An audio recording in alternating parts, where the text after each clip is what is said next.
Hello there. You're gonna be a much better player after today's video, so don't miss this one.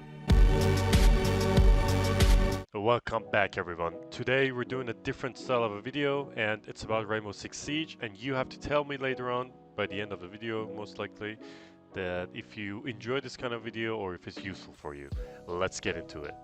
Alright, so the idea is that I'm gonna play out a gameplay from Rainbow Six Siege, of course, and I'm gonna explain my thought process throughout the whole gameplay and what's happening. And hopefully, when you find yourself in a similar situation, you can use this advice and basically become a better player. So it's gonna be a kind of an educational video in a sense. So the first one is gonna be an attack round in bank on the basement. What I like to do here is 2 or 3 people go for the hatches, for the main hatches, and the rest go through tunnel. So what happens is that once you get hatch control and you've got server control, you have a really good pinching point. And it's easy to plant from there, because you can have people to watch you from server, which I like to do with Osa, like a teammate would do that, or I will do that and someone else will plant. And also when the hatches are open, you can watch the door and the rotation to the bomb site, which is basically all you need to watch. And maybe a couple of stun grenades to like assure that no one's gonna push you. Let's watch what happens now. Your mission is to locate and defuse a bomb.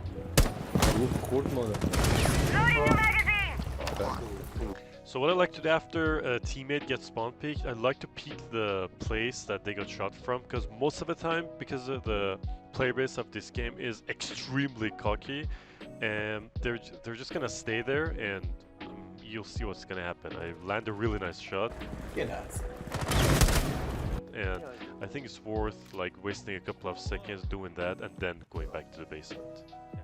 One thing that's for certain, getting control of the server room is never gonna be easy. You see now like what's happening, the Azami strat, which is extremely annoying. So what you can do to help you is opening the hatch. Like once your teammates have opened the main hatches, they can come here, open this hatch, and watch behind the server decks or whatever they're called. So in that case, they can maybe throw some stuns and blind that person. They can either jump in from the hatch or you can push from the tunnel. Or if you're as good as me, you're gonna do this. I gotta say that's such a clean shot. Now it's easy to go in because server is clear, and I do a little bit of quick peeks to make sure that I don't get shot while I'm going in, because Osa has a shield and it's fine. And I land a really nice kill here too, because I've done some quick peeks. I know what's the possibility of the enemy's positioning. So now it's time to open the main wall and open the side wall. The main wall is that so Osa can see through the bomb site and cover while I'm planting, and the side wall is that I can go in and plant, which in this case everything just falls into place and I don't really need to plant. But this is basically my base plan and my fundamental strategy for what I do when the bomb site is in basement, because it's actually not an easy site to attack, and this is one of the things I do. And maybe next time I can show you the other way that I do, and going from vault, because once you do this, they can bring many operators to counter this strategy. And so if you want to see that, maybe subscribe, so in a later video you'll see what I do from the vault hatches. Alright, the next one is even better, because it's a 1v5 clutch chase, and I really love this one. Okay, just to give you a bit of context, so I know one person's east side, one person's 90 or top metal, like somewhere like that, one person's at the half full inside the objective, and the other one's, what I'm guessing is like probably inside the cubby or somewhere like that.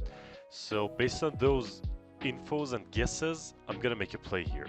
And the first thing to do is to watch out for the balcony to the break room, which one of my teammates is also gonna call it out that someone's there, and I'm gonna start my fight from there.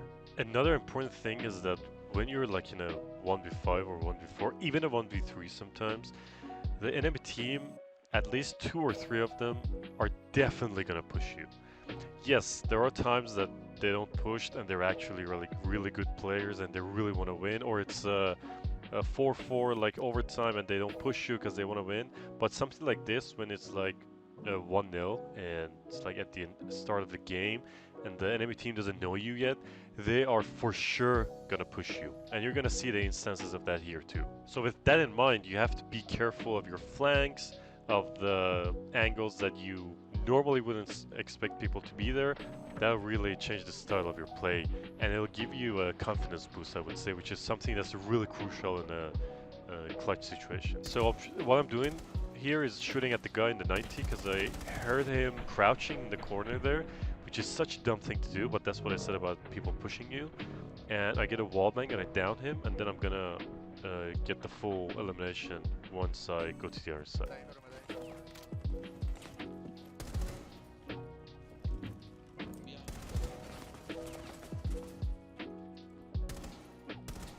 See, because I guessed that someone's on half full, I thought they would come closer because they're just gonna try and catch me by surprise and shoot me through the door there. And I just do a little bit of pre-firing and I get I would say a lucky headshot, which is really useful here. So the next one is that I'm trying to fight the guy at the entrance. I try to have a little bit of a shootout, but since I'm not gonna waste my time a lot because I have only 40 seconds left, I don't want to spend a lot of time there. I'm just gonna basically give him a warning, or maybe land like 1 or 2 bullets, so when I'm in a gunfight later on, I'm in a health advantage. That's the most important thing that you can do, and you don't need to eliminate every person you come across. You can land some bullets, damage them, and then leave them for later. Here's another instance, an example of people are gonna push you because they're just extremely dumb, and they're gonna basically make everything a lot easier for me.